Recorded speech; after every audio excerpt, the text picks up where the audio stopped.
কেউ প্রধানমন্ত্রী থাকতে পারবে না, কোনো দলীয় প্রধানমন্ত্রী হতে পারবে না।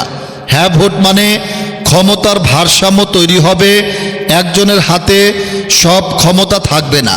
হ্যাঁ ভোট মানে দ্বিকক্ষ বৈশিষ্ট্য সংসদ, যাতে আইন পাশ হবে আরও যাচাই বাছাইয়ের মাধ্যমে। হ্যাঁ ভোট মানে ভোট আর চুরি হবে না, নির্বাচন হবে সবার বিশ্বাসের জায়গা।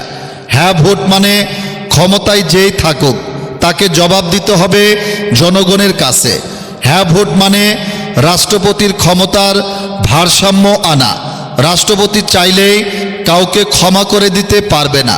হ্যাঁ ভোট মানে বিচার আর রাজনীতির খেলনা হবে না, বিদেশে টাকা পাচার করতে পারবে না, আইন চলবে আইনের মতো। হ্যাঁ ভোট মানে নারীর প্রতিনিধিত্ব বাড়বে, রাষ্ট্র পরিচালনায় নারীর কণ্ঠ আরও শক্ত হবে। হ্যাঁ ভোট মানে দুর্নীতির বিরুদ্ধে কথা বলার জায়গা থাকবে, যোগ্যতার ভিত্তিতে নিয়োগ দিতে হবে, অভিযোগ আর চাপা পড়বে না। হ্যাঁ ভোট মানে ধর্ম, ভাষা বা পরিচয়ের কারণে কেউ ছোট হবে না, এই রাষ্ট্র হবে সবার। হ্যাঁ ভোট মানে সন্ত্রাসকে রুখে দেওয়া, অন্যায়ের সামনে দাঁড়ানো। হ্যাঁ ভোট মানে নিজের অধিকার বুঝে নেওয়া, চাঁদাবাজকে না বলা।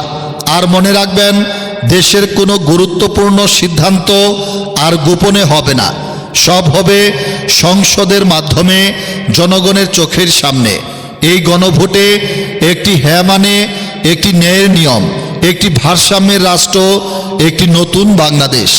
এবার ভেবেচিন্তে সিদ্ধান্ত নিন, গণভোটে দিন হ্যাঁ ভোট।